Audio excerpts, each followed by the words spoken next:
मैं शुभम सोलंकी अपने YouTube channel law testing में आपका स्वागत करता हूं।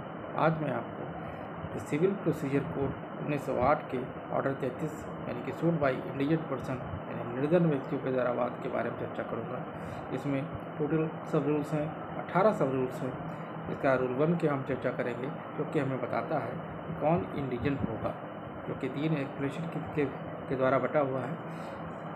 क्या कहता है कि subject to the following provision in suit में be instituted by any person, यानी कि इन फॉलोइंग प्रोविजन के आधार पर इंडिजिन पर्सन जो होगा वो सूट को इंस्टीट्यूट कर सकता है, यानी कि सूट को संस्थित कर सकता है, यानी कि सूट को कोर्ट में पेश कर सकता है। कौन कर सकता है? एक्सप्लेनेशन में बताया गया है कि इंडिजिन कौन होगा। तो वहाँ पर ए और बी दो पार्टों में एक्सप्रेशन वर्ड को बांटा गया है। ए पार्ट में कहा गया है कि यदि कोई फीस जो है किसी सूट की प्रेस्क्राइब के लॉ के द्वारा, और बी पार्ट में कहा गया है यदि कोई फीस जो है प्रेस्क्राइब नहीं है। तो अगर फीस कोई प्रेस्क्राइब है तो उस कंडीशन में उसके सफिशिएंट मीन्स देखे जाएंगे। कौन सा सफिशिएंट मीन? क्योंकि जो सूट क्वेश्चन प्रॉपर्टी है, यानी कि जो सब्जेक्ट मैटर प्रॉपर्टी है, उसको छोड़ करके, या फिर ऐसी प्रॉपर्टी को जो कि कुर्की से छूट प्राप्त हुई संपत्ति है, उसको छोड़ करके।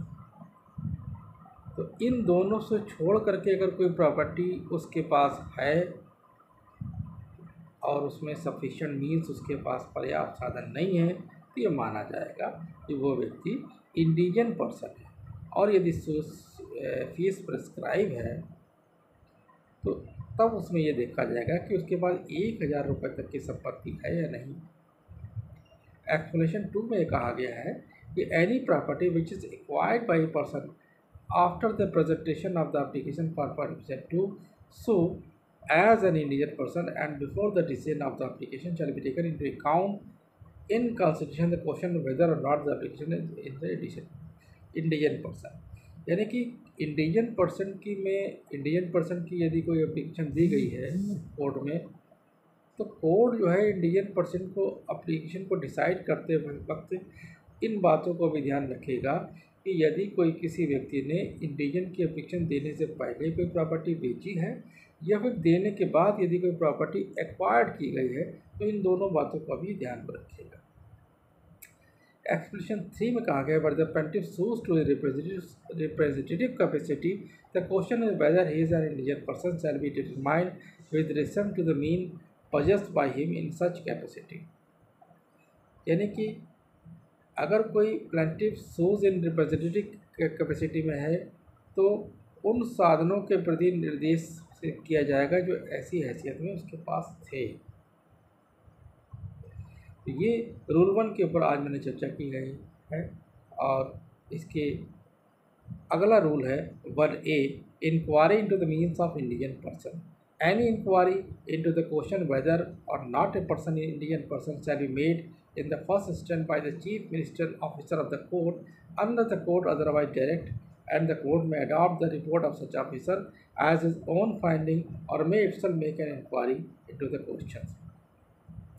यानी कि इसकी इंक्वायरी जो होगा वो जो मुख्य लिपिक वर्गीय जो अधिकारी है वो ये करेगा कि साहब आप इंडियन पर्सन हैं या नहीं, या फिर न्यायालय किसी अधिकारी को की रिपोर्ट को अपने निष्कर्ष पर मान सकेगा, या फिर न्यायालय उस प्रश्न की स्वयं जांच कर सकेगा। तो निर्धन व्यक्ति के साधनों की जांच कौन करेगा? इसमें 3 बातों को बताया गया है। पहली बात क्या है कि जो कोर्ट का जो लिपिकीय वर्ग है वो इसकी जांच करेगा।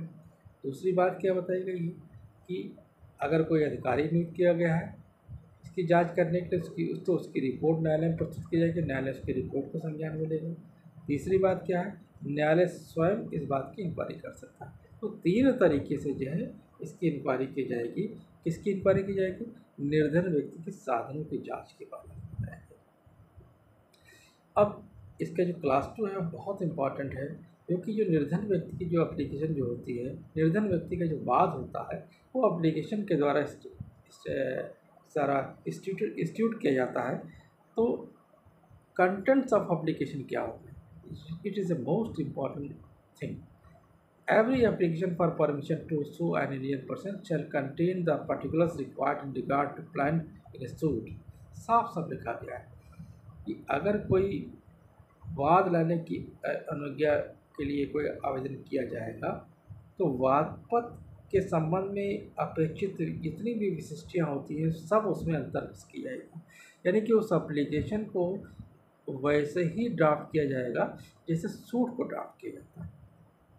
और सूट को ड्राफ्ट करने में जो एसेंशियल्स पैराज होते हैं वो भी इसमें लिखना अति आवश्यक है। अदरवाइज़ अगर ऐसा नहीं करेंगे तो आपकी एप्लीकेशन जो होगी वो entertain नहीं की जाएगी। A schedule of any movable or immovable property belonging to the application with the estimated value thereof shall be annexed there।